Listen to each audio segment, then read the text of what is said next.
हमारी इस खास पेशकश युवा सोच में आपका स्वागत है। मैं हूं प्रतीक पंड्या। आज हम बात करेंगे भाजपा और नरेंद्र मोदी के 272 प्लस के फिगर की। दरअसल मेरे सहयोगी शिवम प्रजापति के साथ हम इस युवा सोच से जानेंगे कि क्या अगले चुनाव में भाजपा के इस मैजिक फिगर संभव है या नहीं। सबसे पहले तो मैं आपसे जानना चाहूंगा कि जो 272 प्लस की बात हो रही है, आपको लगता है कि इस दौर में ये जो मैजिक फिगर है उस पर हम पहुंच सकती है भाजपा? पहली बात तो ये है, जितने बच्चे यहाँ पे खड़े हैं जो आप जिसे युवा सोच बोलते हैं, I want all this people to ask one single question. हमारे देश में पहला पॉलिटिकल पार्टी कब एस्टेब्लिश हुआ था? When was our first political party established? Any answers? When was the time? In 1885, Indian National Congress was established. There was only one party. There was only one party ruling us. Till 1885 to till now, are we people independent? Are we people independent? No. Then why? Why we are not independent? What are the scarcities you are feeling over here now? नहीं, मेरा सवाल सीधा आपसे ये है कि ये जो फिगर है उस तक पहुंच सकती है भाजपा या नहीं? That depends upon the popularity. नहीं, आप क्या सोचते हैं? पहुंच सकती है। पहुंच सकती है। आप सहमत है इससे? पहुंच सकती है जी। क्या चुनौती क्या रहेगी खासतौर से? पहली बात तो कि सारी पॉलिटिक्स जो पार्टी है वो सिर्फ इसी बात पे ध्यान दे रही है कि वो पॉलिटिक्स खेल रहे हैं। कोई ये नहीं सोच रहा है कि यंगर्स क्या चाहते हैं, पब्लिक क्या चाहती है। हम ऐसी एक पार्टी चाहते हैं कि जो पब्लिक के बारे में सोचे, हमारी नीड्स, हम क्या चाहते हैं वो सोचे, नहीं कि उसे कितने वोट्स मिले। सिर्फ बोलने से कुछ नहीं होता, अगर करके दिखा सकती है तो वो जीत सकती है। आपके हिसाब से यंगस्टर क्या चाह रहे हैं? यंगस्टर की यही एक विश है कि अभी हम देख रहे हैं कि एजुकेशन एक हमारा राइट्स है और इसी राइट्स को पाने के लिए हमें बड़ी बड़ी फीस चुकानी पड़ती है और only cause of this politics. ये नहीं होना चाहिए। ये एजुकेशन हमारा राइट्स है तो हमें उसके लिए भी सारी फैसिलिटीज प्रोवाइड होनी चाहिए। आपको लगता है कि फैसिलिटी नहीं मिल पा रही है अभी? बच्चों को बहुत सारी फैसिलिटीज मिल रही है। There are much more employed faculties sitting over here who are teaching the students. Facility तो बहुत ज्यादा है, लेकिन वो मोदी के ऊपर डिपेंड करता है। वो जितने फैसिलिटीज हमारे पास है वो उनको कितने ज्यादा और आगे लेके जा सकते हैं। आप क्या कहेंगे इस बारे में?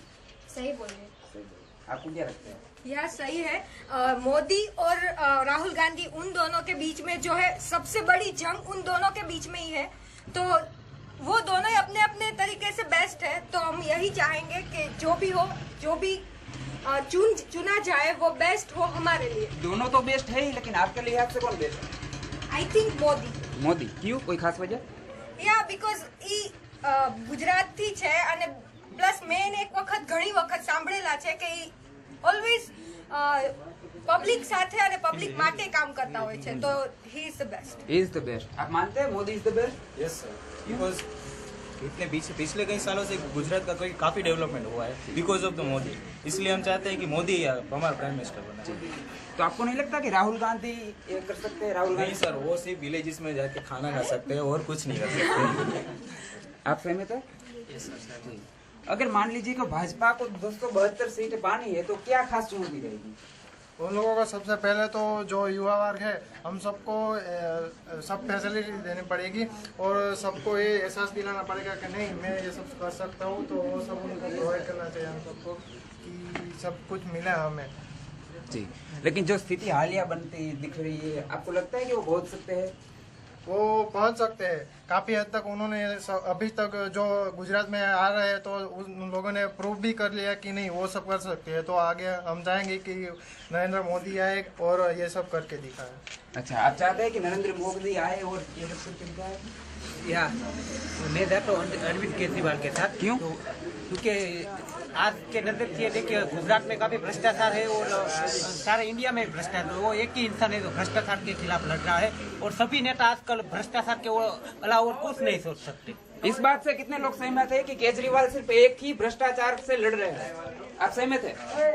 मैं ऐसा नहीं बोल रहा हूँ कि मोदी नहीं है, कि वो करप्ट है, लेकिन ये बोल रहा हूँ कि केजरीवाल जो है वो एकदम सही आदमी है हमारे देश के लिए। केजरीवाल एकदम सही आदमी? हाँ, वो तो अपनी तरफ से वो ठीक ही है, लेकिन अब अपनी अपनी पॉलिटिक्स होती है तो उस तरह से वो ठीक है इसके लिए। और Modi, I believe in Modi and their rules and they have a dynamic way to improve there. और अब तक तो मोदी है वो गुजरात के लिए सीएम थे और नहीं वो अपनी गुजरात के लोगों के लिए वो लड़ रहे हैं। अब उसके लिए वो उसके पास वन चांस है जो अपने पूरे देश के लिए वो अपनी डिवोट करेंगे, उसका जो है पावर है वो सभी देश के लिए वो अच्छा होगा। जी। और कौन जो बोल रहे हैं कि केजरीवाल एक ही सिर्फ भ्रष्टाचार के खिलाफ लड़ रहे हैं, कौन मानते हैं? केजरीवाल सर केजरीवाल ये सही बात है, पर यह भी गलत नहीं है कि कोई सभी भ्रष्टाचारी लोग हैं।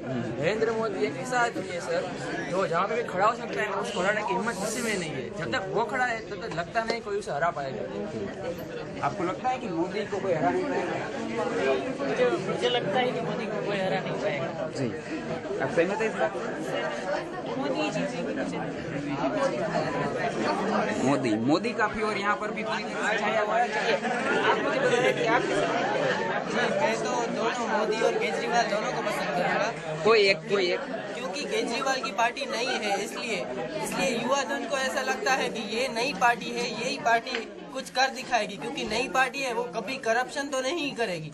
पहली बार में जो कोई पार्टी आती है वो सोच संभल कर ही अपने कदम चलाती है कि भाई अगर हमें कोई कुछ करना है तो हमें पहले जनता के लिए करना पड़ेगा, फिर जनता हमें ट्रस्ट करेगी।